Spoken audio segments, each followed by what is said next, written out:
Missed an episode of your favorite podcast? Choose from over a decade of content in our archives, not just the latest episode. All free at GCNlive.com. This is your call to action. Get prepared, America. Economy, survival, energy, disasters. This is USAPrepares.com. Informative radio, educational radio. Interact now by emailing instructor@USAPrepares.com or text at 434-390-7953. Class, please take your seats. Now, your instructor, Vincent Finelli. Jason and I were talking about the census, and I filled mine out. I just haven't mailed it.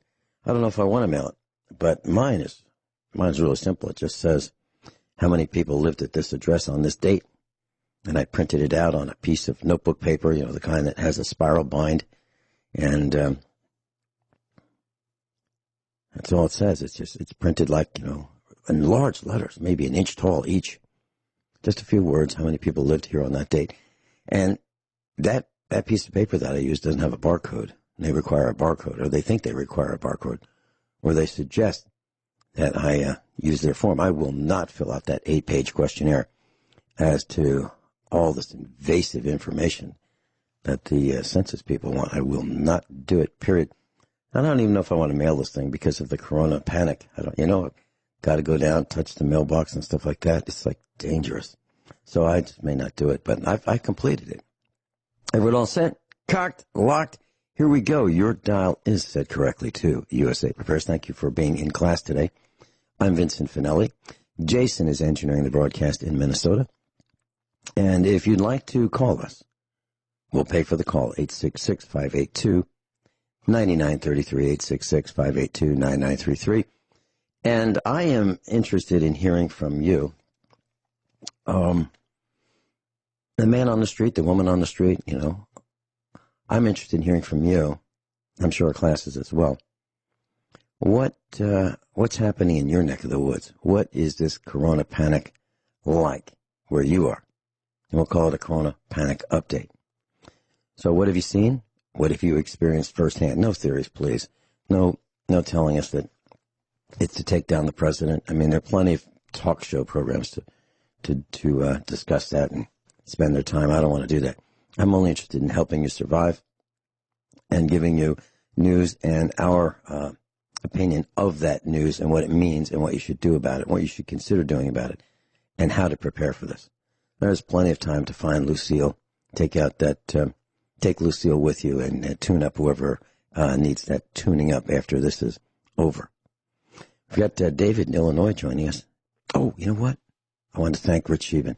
Rich Sheevan, thanks so much for sitting in for me yesterday. I had some urgent farm business, and I'll even tell you what it was. It has to do with situational ethics, situational morality. I had an arrangement with a guy. We'll call him a former friend.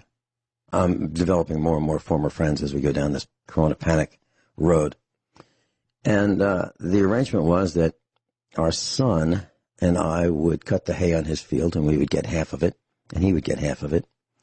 And he keeps changing his mind. He even locked the gate to keep us out. So I had to get our hay. I had 51,000 pounds of hay on this field, and our son had to get it out of there before he changed his mind again. So as we go down this road, you're going to find that you'll have fewer friends and more former friends. And you know what? It's a good thing. And when I pulled out of this guy's farm, and it was a 100-mile round trip, so we had massive loads of hay pulling behind our 2 trucks, multiple trips. Brought our own tractor to do it with a front end loader. It was an ordeal. And when I left for the final trip, pulled out of his gate with the final load, I said, I sold the boat. I sold the boat. And what that means, class, is the 2 happiest days in a guy's life are when he buys a boat and when he sells the boat. Because it's so much fun to buy it, and then it's so much work when you have it, and you can't wait to get rid of it. And to me, I sold the boat because I no longer have to pay attention to all this guy's family problems. All, it's, hey, Vin, can you help me with? It's like that for years. And I used to enjoy helping him. But then when I realized how he applied situational morality, situational ethics to me, after all these years of helping him, I sold the boat. David's with us in Illinois. Welcome, David. How you doing? Well, what do you think about that situational morality thing? Have you experienced any of that in your world in Illinois? Yeah, I've helped people and been there for people, and when it comes time for them to do their portion, there's always some excuse, and so I just don't do anything like that for people anymore. I stopped a while ago. Well, good for you. And you know what? If you get a chance to watch The Walking Dead, and I've assigned this as homework, and I've talked to people who feel that they don't want to watch zombies, and I understand that. I really do. So the way I would explain The Walking Dead is there was this event. A lot of people died. Now, in the Walking Dead series, which ran for years, people would return to life, but partially, only enough so they'd have partial mobility, and they were hungry, and they wanted to eat things that were alive. The bigger, the better. So mice were okay. Rats were even better because they're bigger. Cats were better. Dogs were better. People. Now that was like, first choice, eating people. So The Walking Dead, anyone who died would die and return to life, minutes later, and be one of these Walking Dead who's always hungry, omnipresent, everywhere, all the time. And that is the coronavirus. It's everywhere, all the time. You're going down the road and there's somebody, either on the side of the road or stuck with their car or at the intersection, and you don't know if they're friends or foe. And it's like leprosy. When in the Catholic Church, I remember in the 1950s hearing the priest talk about leprosy and leper colonies. And these are people who were wasting away. They were dying, but they were infectious. So they were put in these colonies away from everybody else, like on islands, so they couldn't escape. They would just be there to die. Well, we were taught that back then, in biblical times, that it was dangerous if you got near a leper. Well, that's what it's like today. So it's like The Walking Dead, the lepers, and the corona-infected people. You don't know who they are, except, lepers, you can tell who they are. But with these coronavirus people, you can't. So you don't know who you can go near, who you can trust. You don't know where they've been. And so you don't want to go near anybody.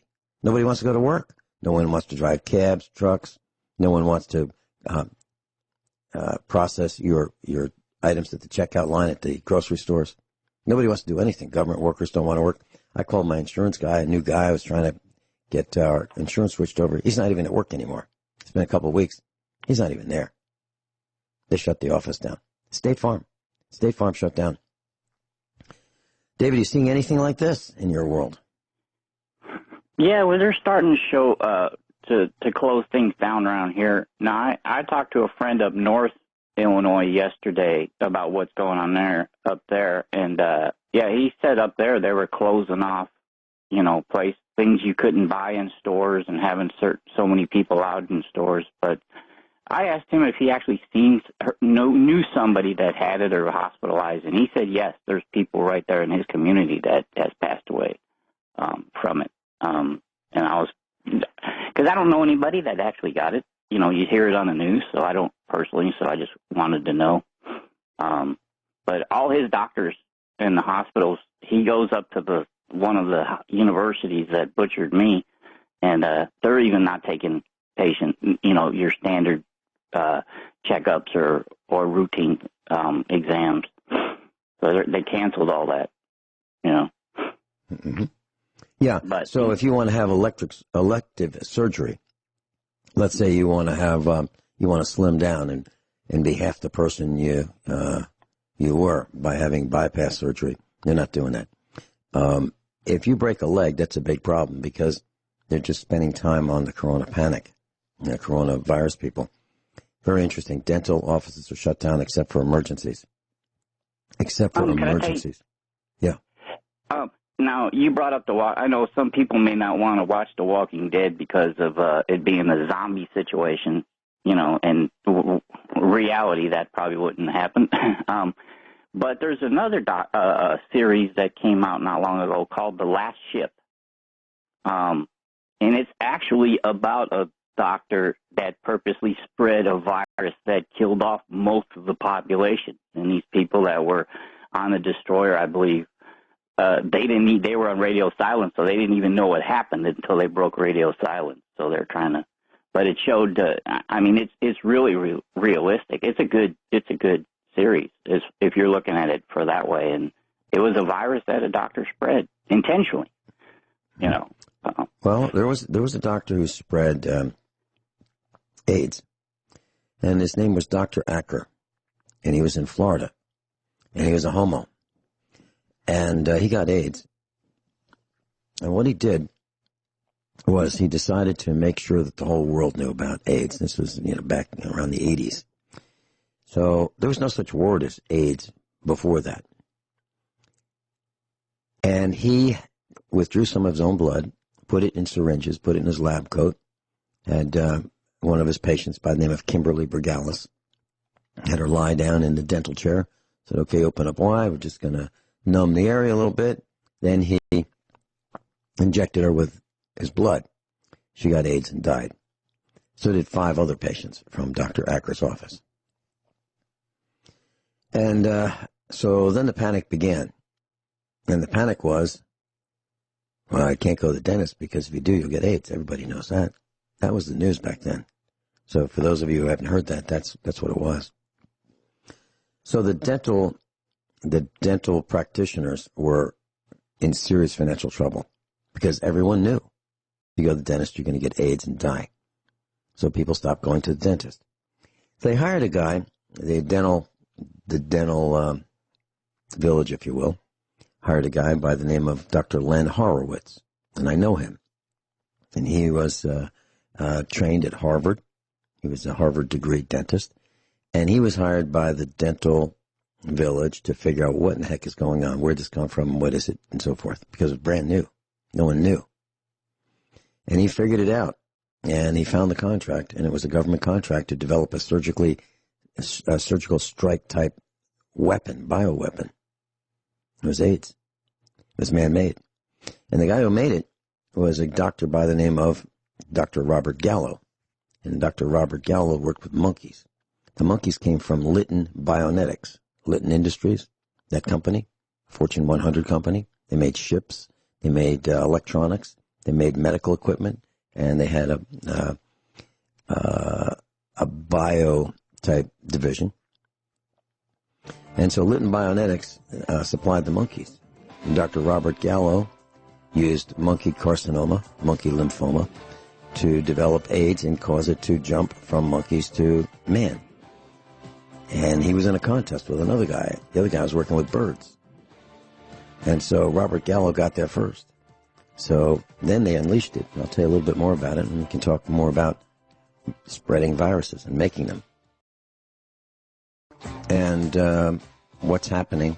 And we're also talking about intentional viruses delivered by doctors. And I was telling you about Dr. Robert Gallo, who developed AIDS, according to Dr. Len Horowitz. And so what happened was AIDS was released in 3 places simultaneously. New York City, California, that'd be San Francisco, in the homo community, and in Africa. And so all of a sudden there was this outbreak, and they said it's from monkeys, it's from green monkeys, and it really was. No question, it was from green monkeys. But what they didn't say was green monkeys were used to develop this surgically precise killer of AIDS. And it seems like the same thing is happening here with the coronavirus from China. And there are people who have said, this is fake, it's a fraud, it's BS, to use their words. And we're going on 5 weeks now. I was talking to a broadcaster off the air, and I asked him if he wanted me to come on the air with him and talk about how to survive this and how much, the burn rate. The burn rate for food, generators. If you think that the grid is going to be unstable and you want to get a generator, well, you can still get one. How much gasoline a generator would use, how much diesel it would use, how much propane it would use, the advantages and disadvantages of each, and what kind of food to buy and where to buy it and how much to pay for it, while you still could. He told me no, he wasn't interested in doing that. And then I listened to him on the air an hour later, and he and another guy were talking about how this is a fake and it's a fraud and it's BS, and he told me it was going to be over in 3 weeks. Well, 3 weeks has come and gone, and it's gotten worse, and almost 500,000 Americans have been infected. Can you imagine that? So I heard it. I mean, I heard this radio broadcast telling people it's fake and it's a fraud. You know what? An apology needs to be released on the air to everyone. I'm so sorry. I'm so sorry. I was wrong. You know what? I wasted your time. And that's exactly what our government is being accused of, wasting time, not shutting down the airlines. I mentioned very early in the game, in January, that the airlines would deliver the coronavirus all over the country, and they should be shut down. But they weren't. People said, no, why would they do that? Why would they shut down the airlines? Because, it's commerce, and if it was real, they would shut down the airlines. We can trust our government, right? Absolutely not. Absolutely not. Let's see. David in Illinois is with us, and now we have David in Florida. David in Florida, welcome. Hello. You there? So, yeah, what's up? You hear me? Yeah. Well, you said you wanted to know what was going on in our local area. Absolutely. In response to the virus. Yeah. I'm on lockdown here at the house because I tested negative for the virus, and Great. I've got until the next week, and I can go back out. But my wife's been out, and she went to pick up a prescription from me at what do you call it? The Walmart store. We call it the Chinese factory outlet. That's the one. I couldn't remember what you called it, but anyway, Yeah. you got it now. Uh-huh. And she was this was happened several days ago, right after the governor said he was going to lock down the state. She went there, and the traffic was driving like it was the apocalypse. And the traffic's been really light since the whole thing's been going on, and people were told to stay home. Well, she got there, and traffic was backed up in the parking lot. They had closed all of the entrances but one, and they were only letting 2 people at a time into the store, and the line was going right out into the parking lot of people wanting to get in, and they were all standing shoulder to shoulder with no face masks on. So she left, and I didn't get my script. She went to another store day before yesterday. I made a list of things that we needed to top off our stock, and she went to a grocery store, and she walked right in. They had most everything on the shelf, including toilet paper. Their big thing was they had put marks on the floor so you could keep your distance. That's the big thing right now, is the storekeepers that are letting people in. They've got marked on the floor, keep your distance. If people don't... Hold that thought. We're going to a break. David, stay with us. David in Illinois is with us, and David in Florida has called in. David, I've got your number. I'll do my best to call you over the weekend. We've had nothing but urgent farm situations from morning till night. I had to take yesterday off, so I haven't been able to talk to anybody, so I'll do my best to call you this weekend. But you're mentioning that the Chinese factory outlet had restrictions of letting people get in. Same thing here in Missouri, same thing all across the country. They've reported that, I'm talking about the Chinese factory outlet, has reported that they will allow only a minimum number of people in the store, and once they hit that number, then a person has to go out for another person to go in. So they're not, they're keeping count. They've locked off one of their entrances. Typically, they have 2 entrances at each one of their stores. They've closed one with an arrow that says go to the other one. And then they have guys in yellow vests telling you to stay 6 feet apart and only letting one in when one goes out. It's as simple as that. But you did say that there's plenty of stock. In the stores that my wife went to, yes. Mm-hmm. There was 1 or 2 items that you might not be able to get, like yeast. I've been trying to get some yeast now for a week. Mm-hmm. But the big thing was the spacing, the social distancing. And they're putting up the plexiglass screens at the checkout, which I think is a great idea. Mm-hmm. Now, she went yesterday to a store, and there was a person there as a gatekeeper, and they were counting the people coming in and counting the people going out. They had people that were wiping down the carts and the door handles and stuff as the customers come and went. And if somebody does not maintain social distancing, the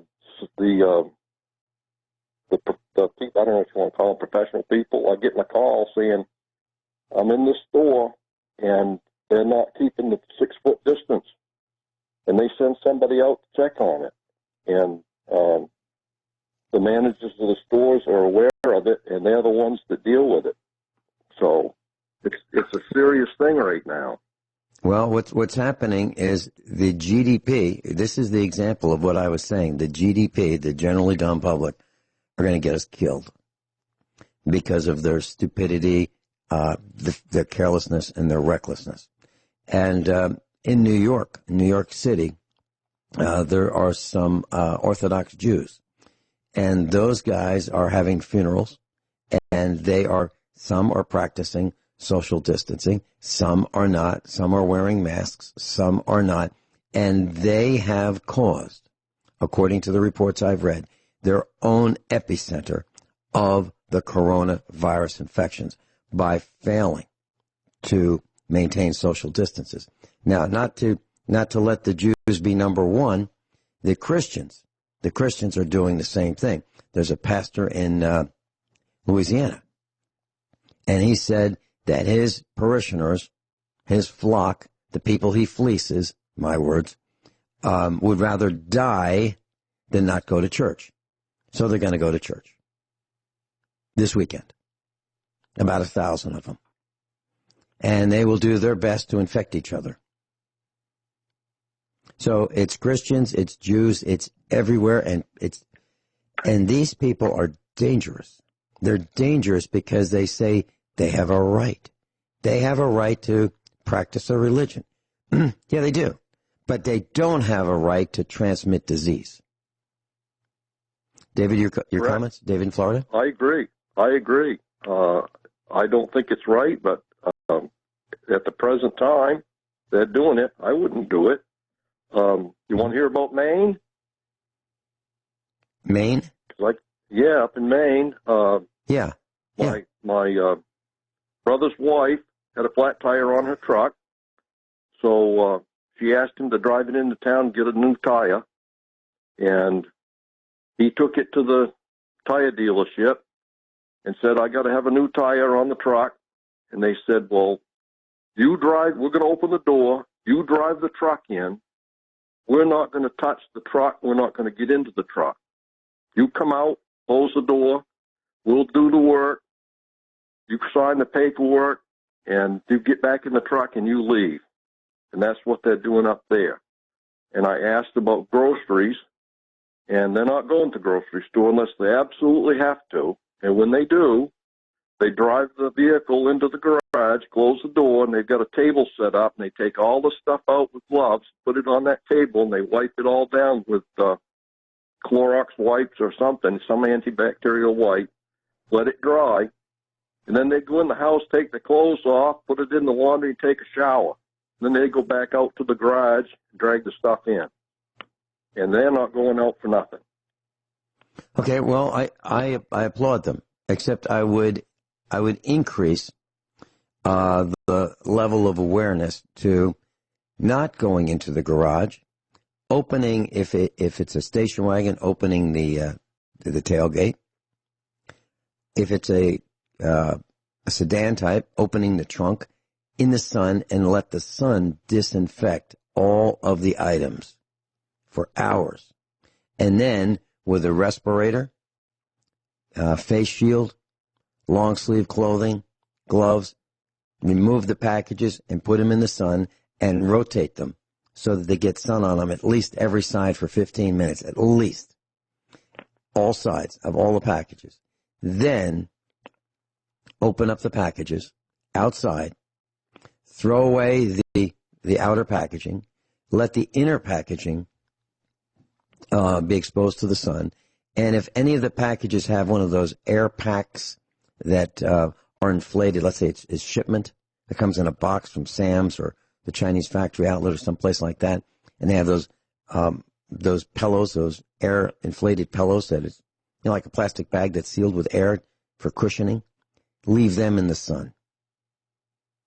And then after a couple days of exposure to the outside elements, then pop them and then throw them away. And the reason I say because the air inside those pillows comes from the warehouse, whether it could be Amazon, it could be another warehouse that's been infected with the coronavirus. And they have been. At least 10 Amazon warehouses have been infected. That means the air in these pillows that are used for packing have air from that warehouse. That's what that means. Because they're inflated and sealed there. They don't come in a tractor trailer that has these inflated pillows. They come on rolls and they're inflated right there, sealed right there, made on the spot at the warehouse. So they have whatever the air is that's been in the warehouse. And I would disinfect that in the sun. And I would wear a respirator and mask and gloves if you're going to throw them away by popping them. And I would do it outside. So that's my only suggestion. David in Florida, any thoughts on that? Yeah, I agree. And I got a message from my friend out in Phoenix, Arizona, and he sent me a picture of his groceries outdoors doing just that. They brought the groceries home. They wear gloves wherever they go. They brought the groceries home, set them on the patio, and let the sun bake them before they even come in the house. They wiped them all down, let the sun bake them. They let them sit out there for a time, and that's what they're doing. So. David in Illinois, your comments. Yeah, well, now the friend of mine had ordered, I tried to order from Amazon recently, but the shipping was going to be like $78 for 22 ounces of flour, gluten-free flour for the wife, and just under $48. Yeah. I was like, you got to be kidding me. And like you said before, by the time you go to check out, it's gone anyways. But the friend that I was talking to, he's been waiting on his order too, and he tried to get canned goods because he's closer up by Chicago, and his email came in and they told him to do the same thing that you said, if or when his package arrives, which he don't even know if he's going to get it or not. They keep postponing it. And so they told him to do the same thing. Leave it outside, leave it in the sun, unpackage it outside, take the packaging, don't bring it in the house. Now, this was from Amazon. Now, I did see a video where some people would... Sorry, go ahead. Go ahead.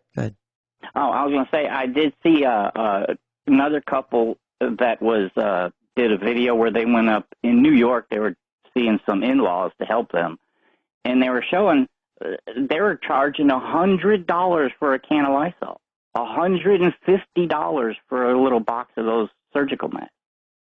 I mean, that's crazy. Yeah, and we had Craig Douglas call before this got really serious, and he said he would send a shipment, I think 10 masks, sanitizer, and in a kit, and I think he wanted $10 or $15 for all of it. And what a great deal. Now that would be, $150. So timing is really important. You got to get ahead. You got to get ahead of the GDP because they're causing a lot of problems for us. in the way they behave. It's the GDP that's not being safe that's causing these stores to let only a few people in. Now, I've seen an interview. I've seen an interview yesterday or the day before from one of the governors where they enacted the same thing with the Walmarts and how the non-essential items are going to be closed off. But they said only 2 people per 1,000 square feet in the store at one time. And that's Walmart. So that's how many. That's Walmart. That's how. And anybody that's not doing that, they're supposed to report it. And but they're still finding people. I was listening to the police scanners in New York and Chicago and other places to see what's going on. And the young people are out there having parties, 30, 40 at a time, and they're having to chase them away. I don't know how you're going to stop something when they think they're, not at risk. Here's the issue. There aren't many of us who care about these people who are acting recklessly. Okay, if they want to kill themselves because they're too stupid, too ignorant to pay attention, well, we don't need to stop them. Okay, that's something that that's just Darwin. Darwin would say, well, that's just the paring knife of society. The weak, the stupid will die. Well, it's not so much that they're causing themselves death. It's the fact that they're tying up everybody else and preventing other people who are paying attention to get the treatment at the hospitals. They're preventing babies from being delivered in the normal order of birth around, in the current times where you'd have a baby at the hospital. Well, babies are not being delivered at all the hospitals because their hospitals are infected. And the staff, the hospital staff, doesn't have, there's not enough staff to deliver babies and to do elective surgery because of the coronavirus and the corona panic. Makes sense, right? So these reckless people are affecting everybody by their carelessness and their recklessness. And each person is probably infecting like 1,000 more. So not only are they stupid, but they're going to get us killed. And that's why I've been saying this for quite a while. Gasoline in Missouri at $1 at the pump. We'll be right back. So, class, we're seeing shortages. And I thought I hit the lottery last night. Of course, I can't hit the lottery because I don't play the lottery. I wouldn't. I think it's a voluntary tax on the uninformed. But I was up at midnight, and I had one item in the cart at Sam's Club. One item. It said it was in stock. And I thought, you know what? There's one other item. And Sam's Club said, we got a time for you. You can show up, and pick it up. And I thought, okay, we could probably find somebody to go pick it up. And so I put one other item in, and it took me less than a minute. And it came back and says there's no times available for the next couple of days, 2 days. It used to say there's no time available to pick it up. There are no available slots for tomorrow. Now it's for 2 days. They have no available slots for 2 days. All the slots that they had were gone in 1 minute at 12:01 midnight last night. So Sam's Club, having a Sam's Club card, paying $100 a year is like stupid now. So I am recommending that our class, if you have a Sam's Club card, you send them an email because you can't talk to them. They're all busy. And tell them that you want a refund. And if they don't give you a refund, next time you renew, do a chargeback. Because they're saying that they actually have things for sale, but you can't buy them. You can't buy them, you can't talk to them, you can't pick them up, you can't have them shipped. All the things that they used to claim that they would do, they can't do now and don't do. That's Sam's Club. Walmart, and by the way, we did get some couple boxes from from Sam's Club and Walmart over the last few days. And, of course, they were in quarantine for days in a vehicle. We have a farm vehicle that we use and go pick them up at the designated site on our farm where the UPS guy and the Federal Express guy and the mail gal, they drop them off. And they sit there, and then we pick them up with a hazmat suit on, and then we let them disinfect in the sun for days. So we finally got it. Walmart packs really, really nicely. Sam's Club, Not so nicely. So Sam's Club cans are all dented. Not all, but most. Serious dents. So what do you do about that? I mean, do you go back to the store and say, hey, look, here's some dented cans? You got to be out of your mind to go to the store. So what do? The only thing I can think of is if you could talk to him and say, how would you like to adjust the price? Because you packaged this poorly and my goods were damaged. And if they won't give you satisfaction, then what you do is you dispute it on the credit card. And they get dinged $35 every time you have a dispute. The merchant gets a ding of $35 every time. So if we all start doing it, they'll pay a lot more attention to taking care of our products and packaging them carefully. David in Florida, any comments on that? You're right. I went online to a local neighborhood market from the Chinese store, and just for fun, I clicked on different things to see, well, I could eat that, so I'll try that. Click on it. Not available. Click on this one. Put it in the cart. How many can I get? You can get 2 of these. Okay, I'll take 2. And then I'll load up the cart, go to the cart, and none of it was available. Not available. Every single item that I clicked on. And okay, you're not alone. You're not alone. That has been happening. That's been happening to me for 2 weeks.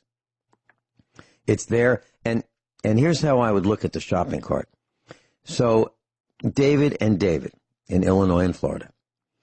When we think that, in the good old days, like a couple months ago, you'd go to the supermarket, and you'd have a shopping cart, and you'd push that shopping cart, and you'd see the coffee that you like, and you say, well, blue one or the red one or the green one or whatever one you want. You put that in the cart, and you may say, you know what, let's get 2. That way we won't have to come back for a month. You put it in your cart. Now, that is yours. It is not, it's a violation of protocol, unwritten protocol, for someone to say, well, wait a minute, he's got it in his cart, I'll just take his. That's a violation. But in the electronic world, it's not in your cart. It says it's in your cart. Your cart is not a cart, as in the cart that you push around the store. It's not yours until you pay for it. Now, once you pay for it, it's yours. But until you pay for it, it's not yours at the store. Well, I mean, it's yours with the understanding that you're going to pay for it. But this electronic shopping cart is different. It's a wish list. It's like, I'd like to buy this coffee. I'd like to buy this can of soup. But someone can take it out of your cart while you're shopping for other items. So the trick now is at Walmart.com, the trick now is $35 you get free shipping. So you look very quickly and you get all the items you want. And you probably find if you want pasta sauce, they'll have it, if you like the one with meat, you'll have to get the one with onions instead. And you go, gee, that's pretty lousy, but, it's better than starving. So you put them in the cart, and as soon as you hit $35 or more, you click checkout right away. And then go shopping again. That way, fewer items will be taken out of your cart before you check out. That's what you have to do. David in Florida, did you want to hold? Yes. Okay. David in Illinois, any comments about what I just said about the shopping carts? No, it's just the same thing I'm seeing here. So. Okay, class. So it's not just me. It's not just me. We're talking with David in Florida. We're talking with David in Illinois, and I'm in Missouri. Now, we don't have the entire country covered, but that's enough to give you the idea that this is happening. We'll be right back after top of the hour commercials and news. Everyone all set? Cocked, locked, hour number 2 of USA Prepares. We've got David in Illinois and David in Florida. Kathy's on hold in Ohio. David in Florida, do you have any other comments that you wanted to make? No, I'm good. I'll get off the line and let that other one come in there. Okay. David, thanks so much, and I'll do my best to get back to you over the weekend. Yep. Well, if I'm not answering, just call back again. I might be somewhere else. Thank you. Okay. Bye. Thank you, David. Bye-bye. I can give you any, now, I let you answer a call. Yeah. Okay. Kathy in Ohio, welcome. Hi, how are you? We're just like everybody else. We're losing weight. We're working hard to stay afloat. We're trying to figure out where our next meal's coming from. We have prepared, but no one is really prepared for this. We're finding out that it's very difficult to get anything. The people who sell auto parts don't want you in the store. The people who deliver auto parts don't want to come to your place. The mechanics don't want to work on your car. The doctors don't want to see you. The nurses don't want to see you. The hospitals don't want you to go there.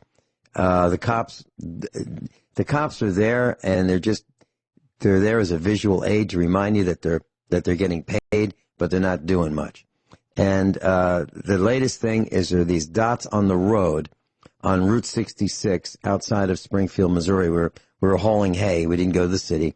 We were hauling hay 50 miles from one farm to another. We only got in our trucks, used our own equipment, and all we did was open a gate that was locked. Had the owner unlock it. Then we used gloves and all that and mask and opened the gate, moved our hay and got out of there. And what we saw were these white dots about, I'm thinking 24 inches in diameter on the road, white dots every 0.2 of a mile. And what are they for? What are they for? We could see them as we drove on the access road parallel to 44, Interstate 44, and we could see them on Route 66, the access road. We have no idea what they're for unless they're for drones. Are you seeing that too out in Ohio, Kathy? No, I live in rural Ohio. I'm about 12 miles east is a town, but if you go west, it's all rural for where I am. I have farms around me, so we're not really in the city at all. I'm not okay, seeing well, this is not in the city. This is not in the city. This is in rural America. Dots on the roads. Big white dots that are visual. Okay. All right. Seen it yet. So what's happening? What's happening in Ohio? Well, they still have us on a lockdown. And they're talking at least till the end of April.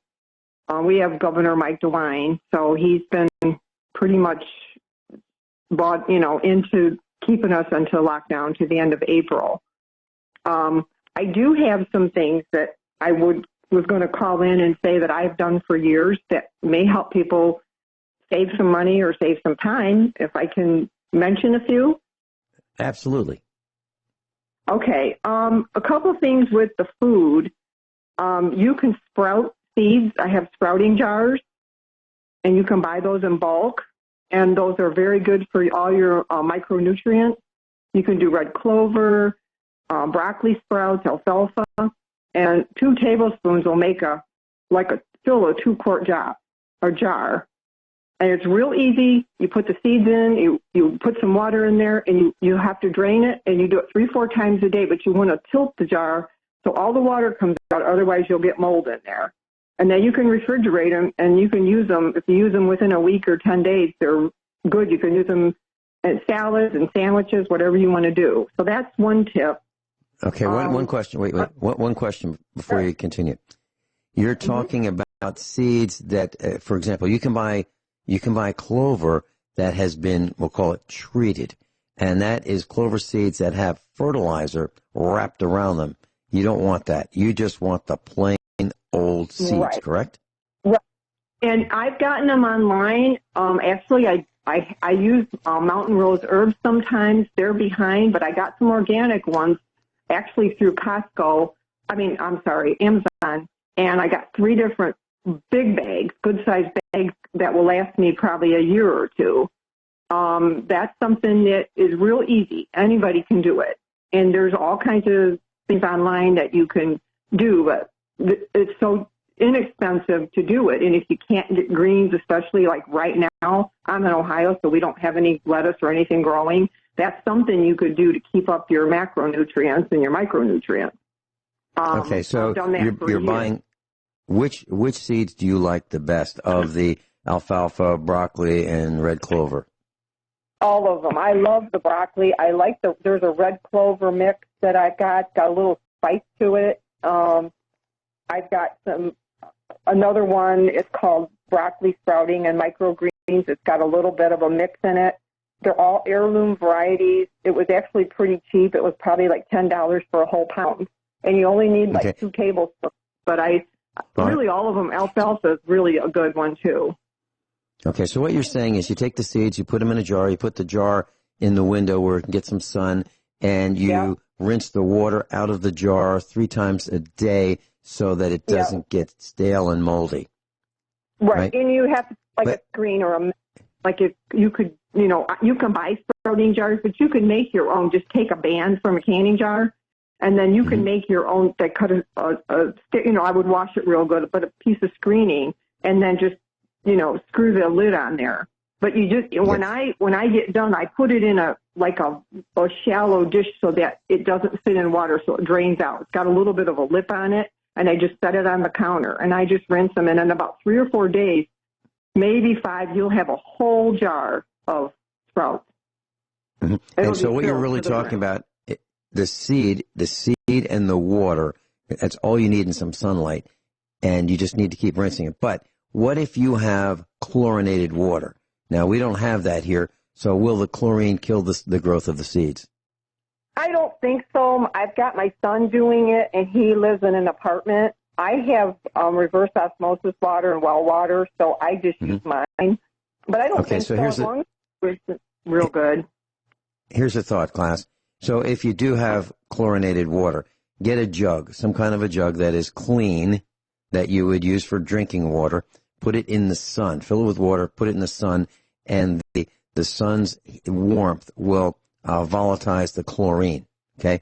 That'll make it better for rinsing and growing your sprouts. Okay, Kathy, what about dandelions? Would you advocate dandelions are starting to go to seed? Would you advocate just popping or distributing those seeds that fly all over the yard so you have more dandelions so you can dig them out and eat them too? Yeah. I actually cut out some dandelion greens out of my garden, and I'm going to saute them up with some onions. Yep. I've got a couple books because I wanted the pictures just in case the internet went down of different types of like plantain and chickweed. There's medicinal plants and there's dandelion greens, and you can saute some of them, and some of them you can dry.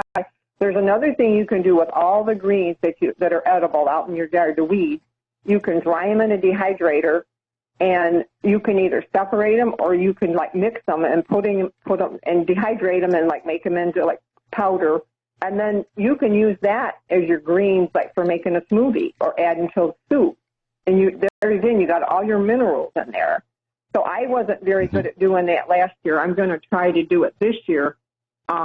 I dehydrate all the time. I have a lot of cherry tomatoes, and I'll cut those in half. I put a little olive oil on them, put them in your dehydrator. I still have some in my freezer. I probably have 3 big containers that I can use, and you can add them to salads and pastas and soups rather than buying. But I dehydrate slices. Whatever tomatoes I get extra, I dehydrate those, and I freeze them only because if you have a little bit of moisture, I had some go moldy on me. So I freeze them in little like Tupperware containers or something. Okay, so let me see if I've got this right. So you take the tomatoes, you obviously wash them while they're whole, then you slice them up, then you add some olive oil, shake them up, I guess, so that they're covered with olive oil, put them in a dehydrator, dehydrate them on low so you don't kill the enzymes, right? Maybe 115 degrees, is that about right? And sprinkle them with sea salt. And you have to kind of watch them because you're going to, like cherry tomatoes, I cut them in half and I lay them like open side up so you can see the seeds. And then I just sprinkle them with sea salt and put them in there. And I have a dehydrator that's got 10 shelves. So, but I just kind of watch them it'll take probably 8, 10, 12 hours. But some might be a little smaller, so I'll pull those out. You just want them where they're dry, where there's not any moisture, like if you were to squeeze it. And if you do get them too dry, David, your comments. All you have to do is... David, your comments? She already answered the questions I was going to ask, because I was going to ask her if when she cut them in half, if she put it open side up and how long to dehydrate them for. So she already answered that. And you can take slices, like say you have like Romas are good to do it, but you can take slices and you can put those too, just slice them thin and try to get them as even as you can. But even if you can't, if I got thicker chunks, I'll put those on one tray so I can kind of keep an eye on them.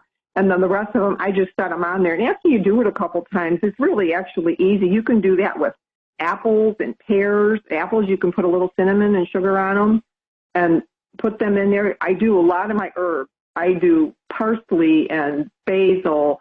I still have containers of all that in my freezer that I won't have to buy those herbs for years. The other thing I wanted to mention, because I know everybody's looking for yeast, I know Gordon's and Sam's carries it in bulk. They don't have it right now, but if and when it comes in, it's packaged, it's sealed, and it won't go bad until you open it. When you open it, you hear the hissing sound of the air coming in. And then once I open it, I keep it in the freezer. And then I take it out, and, and I might have a little Tupperware container with 3 or 4 teaspoons so it's not cold when I go to use it. But I've had it for years, 2 or 3 years. As long as it's in a sealed container in the freezer, it's good.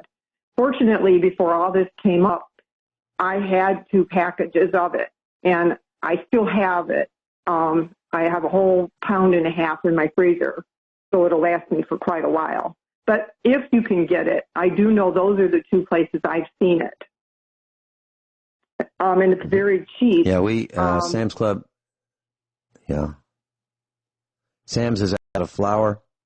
Oh, every kind of flour you can think of, whether it be bread flour, all-purpose flour. They're out of it, every size, and they're out of yeast. So the things that we used to be able to buy at reasonable prices, it's really, really getting tough. Kathy, do you freeze your flour before you open the bag? So you get a brand new bag. Do you try to freeze it before? Yes, I try to freeze everything for 3 days, whether it's the beans, the rice, the grains. I'm not always real good at it, especially if I know I'm going to use it right away. But I still try to freeze it to kill any of the weevils or anything that gets in there. Right. That's the purpose. Kathy, would you like to stay with us through the break?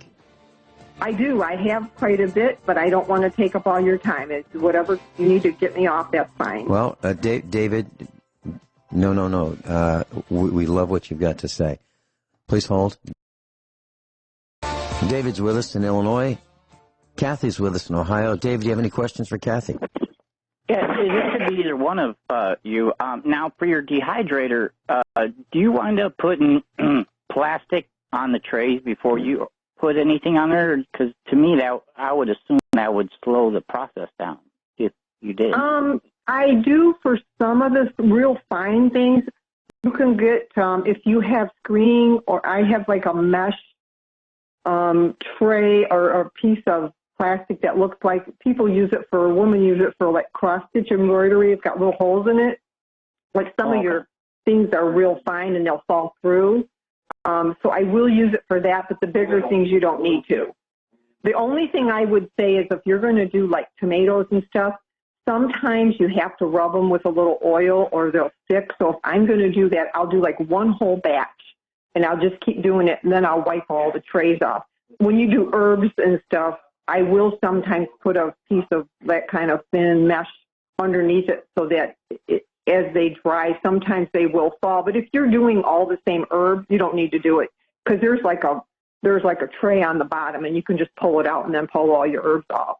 And those, they're dry enough. You really don't need to freeze them. I just do sometimes, but I also have a food saver bag that I will put my extra herbs in, and then I will put if I'm drying basil, I'll put it in a food saver bag, and as long as that bag is sealed, it keeps indefinitely. So I do that with like lunch meat or cheese. Once I open it, I'll put it in a food saver bag. Like I said, as long as that seal is real tight, that food is good. It won't go bad. Yeah, we have a food saver as well in the bags, and we use those. But, I mean, doing this with the dehydrator is great because when I've been to the store, nobody's really touching the fresh produce. Oh, you can do it even. You could even do it like, let's say you had way too much, let's say bok choy or kale or something. You can do the same thing. Just break it up and then add it to your smoothie or to your soups, the vegetable soups or whatever you want to use. And there again, in the middle of winter when you can't get it, or you get a real good deal, or you have a huge crop, all you got to do is add a couple tablespoons of that into your soups or stews or your stock. I mean, you're getting all the benefits from it. The other thing I wanted to mention that I've done this for years, and if you're cooking pasta, any kind of pasta, you bring the water up to boil, and then you put your pasta in. Let's say it has to cook for 10 minutes. As soon as it comes to a full rolling boil and you've stirred it a little bit, turn the burner off, put the lid on, set your timer for 10 minutes or whatever it calls for, and it's almost always done perfectly. You don't have to leave your burner going and wasting all that energy. And then sometimes you just have to check it. It might need like 1 or 2 more minutes, but you don't need to keep using that burner. It'll just cook automatically. I've done that for probably 30 years. So I don't know if everybody knows that or not, but it's just something to save on energy.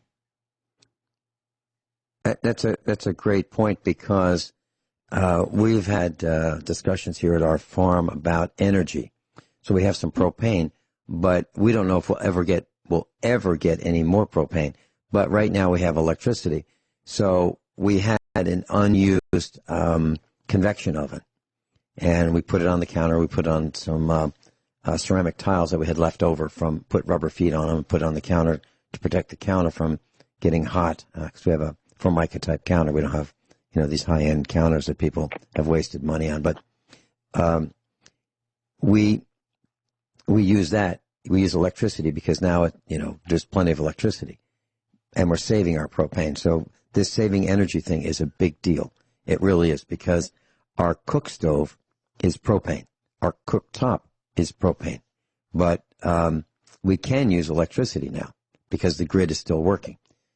So your point about not wasting energy is very, very important.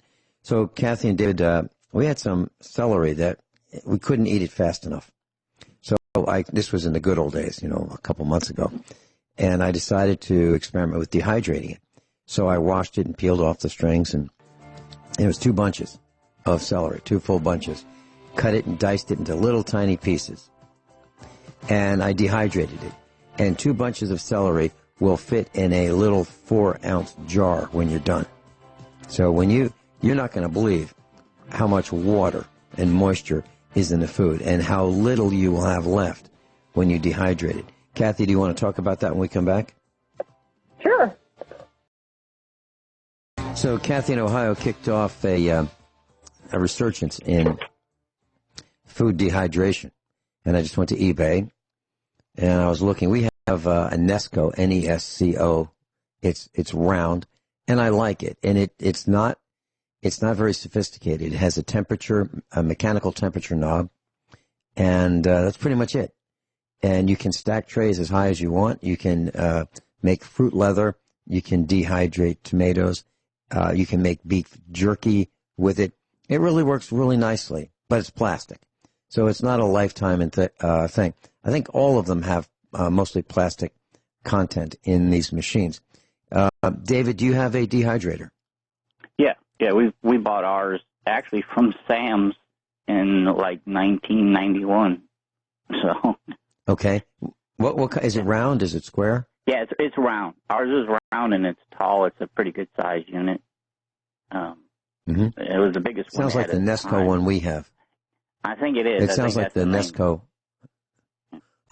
Kathy, what do you like in terms of what brand, what model, what shape, cube, round, cylindrical, what? I had a Nesco round one, and it did not dehydrate as evenly. I bought mine at Cabela's, and it was marked. It was half price. It was $100. It was a $200 one, and they were discontinuing that model. Mine's got like pull-out shelves or little trays, I guess, and I have 10 trays. Right.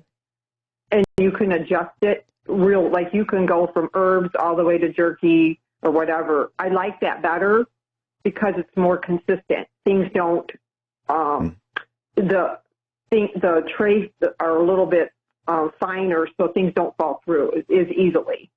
But if you can get one on eBay or whenever, a garage sale or something, that's my favorite. I've had both.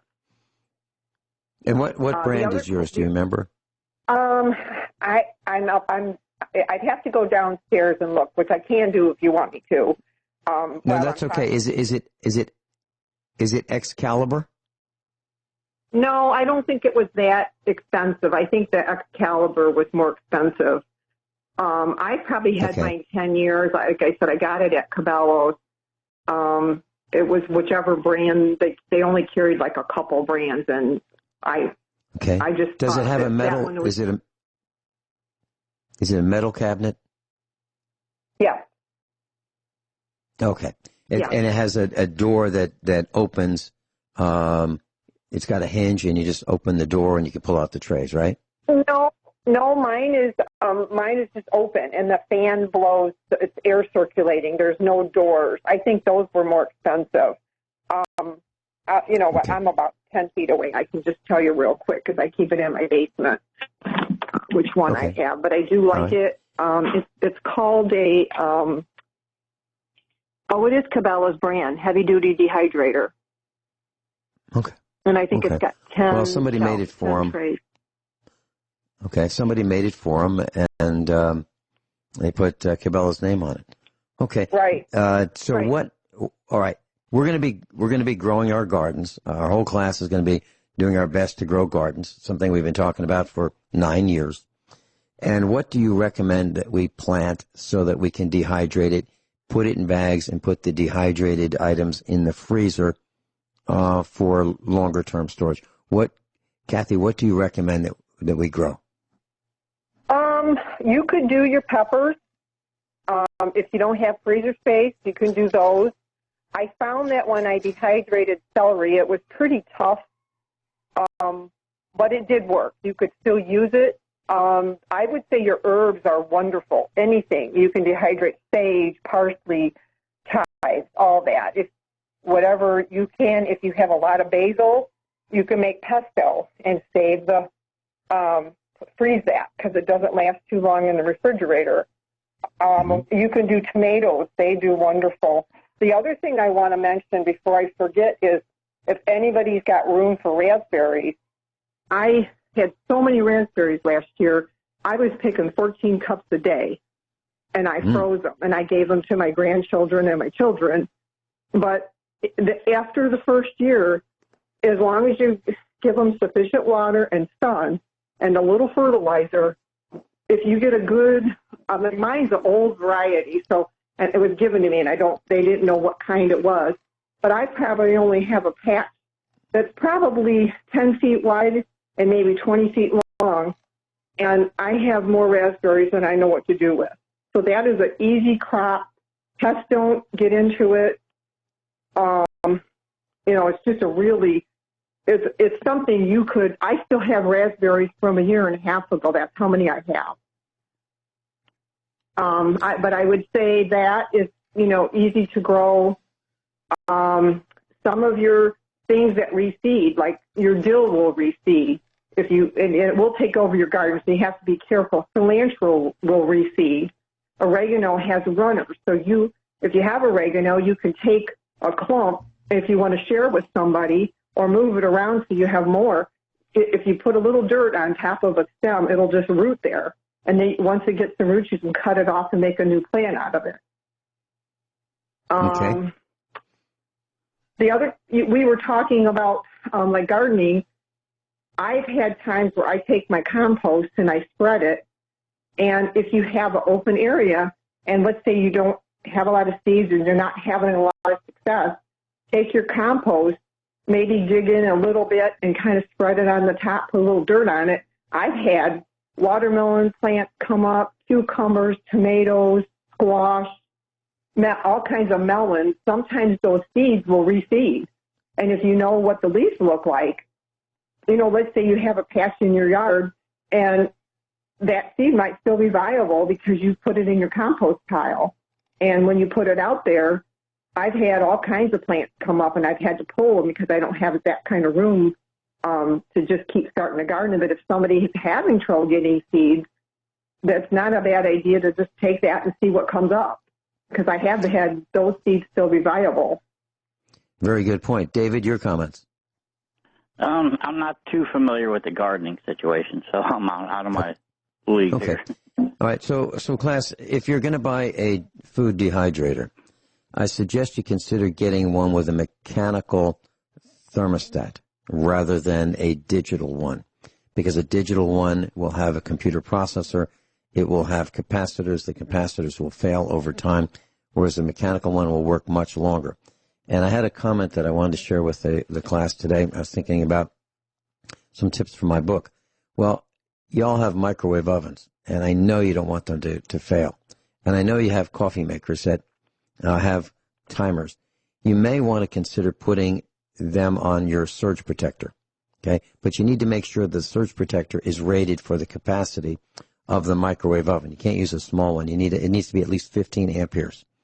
And if you have a microwave oven, you can then shut the microwave oven off at the surge protector, so it's not running all the time, and so that the processor doesn't wear out and the electronics don't get hit by the surges. So it'll probably encourage your microwave oven to last much longer, because I know you don't want to buy any more Chinese-made items. I know you don't want to support the communist Chinese that infected the entire planet with this coronavirus. So to make what you already have last longer, use surge protectors for everything. And I'm talking about your computers, your monitors, your televisions, your DVD players, your Blu-ray players, your cordless telephones, everything that you have that's electronic that you want to last longer, use a surge protector with that device. Okay? Seriously. Now we went and did that with when we moved to this house, and I put them everywhere and switched them all off, and I was surprised at how much electricity you save just by doing that. Yeah, and so what David is saying, class, is these devices that you can power up with a remote, like your DVD player, your Blu-ray player, your television, in order for you to use that remote from your sofa or wherever you happen to be watching television from, the device has to be on.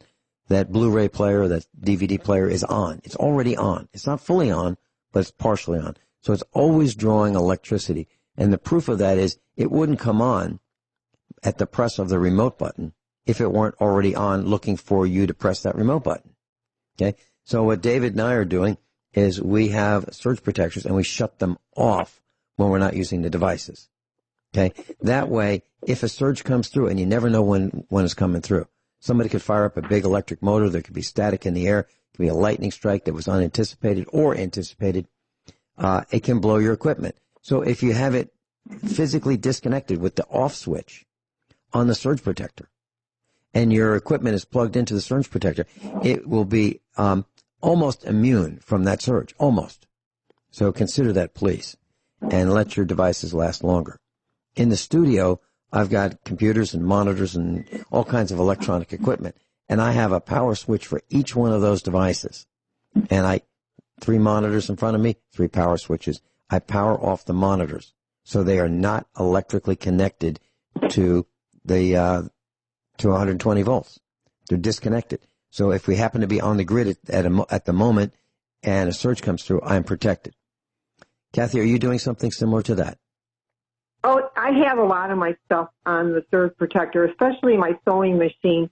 I have a old fast machine, and it's probably 20, 25 years old, and I absolutely love it. And I did get on eBay, and I found one that was serviced, double-checked, they said that they had it checked to make sure everything worked. And I bought another one because I feel that if you have a sewing machine, to me it's just like a man having a drill or something he uses all the time. I have saved so much money by sewing and mending that I bought a backup. I bought the exact same model that I have in the event that mine dies, that I could use parts off of it, or I can use that one if mine dies, because I have so much that you can use them for. If anybody, women are listening, try to teach yourself how to sew. If you have sheets, never throw the sheets away, because you can use those for linings. Like even now, let's say that this goes on and people don't have Kleenex. You can take, I have a serger which cuts and finishes your fabric. So I have made extra of those. I take like a size of a Kleenex and I'll serge like a sheet or a piece of flannel, and I have them like in the event that like I'm running low on Kleenex or something like that, and you just finish the edges. and then you would have them for as long as you want. Same with flannel. You can use flannel for so much. Covering your garden if you have to, like to keep it from frost or something. But I've made some of those masks for people until I ran out of elastic. But I used the cotton on one side and then the flannel on the inside. One tip you can use, and you don't have to be a seamstress, they make a product called Fray Check, and you can put it like on the corners of like fabric that frays or buttons on the back, so it will lock that knot in or that thread in, and that you'll never lose buttons, or you'll never have the edges of your towels and stuff frayed if you put a little dot of that on there. What a great idea. Kathy's talking about Depression-era living. I just checked. The other food dehydrator that we have is an Excalibur. It's an old one, so it's not very fancy at all. It's just a metal cabinet with some slide-out trays and a door. And I probably paid, I don't know, maybe $50 for it at one time, maybe 10 years ago. It was old when we bought it. So everything we have here at the farm is old, but we try to buy quality. Kathy, any other comments? I have a couple things. I'm sorry I'm taking up so much time, but one thing I think people could do is have a price book where you write down where you got the item, how much it costs, the price per pound or the price per ounce. And that way, if you are going to the store, then you know, is that a good price or not? I would do it maybe for your top 50 items that you use, things that you use all the time. I want to make a comment. This was like in mid-February, and I started hearing about all this, and I've been prepping. I took your advice even back in January when you started saying buy extra. I have a lot of stuff in my house, but I kept thinking that what do I use that I would need for the next at least 3 or 4 months? And I was at Costco, and I looked up, and I saw on the shelves above where they typically stock food, there was nothing up there, or there was like dry goods, like clothing or pillows or something. That was when the light bulb went off that they don't have enough supply. And I started going 3 times a week, and I would just kept buying flour and sugar and oil and yeast and anything I knew that would last a long time. So I think if and when this ever happens again, if you're just more aware of what's going on in the grocery stores or why are the prices going up, and I do think that the prices are going to probably skyrocket because the supply's not there. But I wanted to say, if you can do a price book, some people do it on spreadsheet. I just have a book that I kind of jot down and pencil the prices. Yeah, do it in pencil and paper class, because the internet may go down, the electricity may go down. Don't depend on your computer. Do it in a book form. Kathy, I would love to have you come on as an instructor. Would you mind contacting us with your phone number? And I'd like to invite you to become an instructor. Would you like to do that? Oh, sure. I have all these notes that I kind of like you. I write these down, and I've been doing them for years. But most people, I don't think most people are interested. Maybe they will be now, but it's just something I've done like you. Yeah, we don't care about most people. We call them the GDP. We just care about people who are students and instructors. And what I mean by that is people who are paying attention. Kathy, I'm going to put you on hold. I'm going to ask Jason to get your phone number so I can call you. And Kyle is on hold in Montana. Would that be okay with you, Kathy? Yeah, thank you. Okay, all right. Thank you. And we'll have you on again. I'll call you hopefully this weekend. Let me put you on hold. Okay. Kyle in Montana, welcome. Good morning, Vince. Man, a sister from another mother. Wow. Kathy is just. Yeah. I mean, that's amazing. That's fantastic. It's just like hearing this stuff. I wanted to end your program. You were talking about how things are here. So this just happened this morning. My son-in-law had to go pick up some stuff.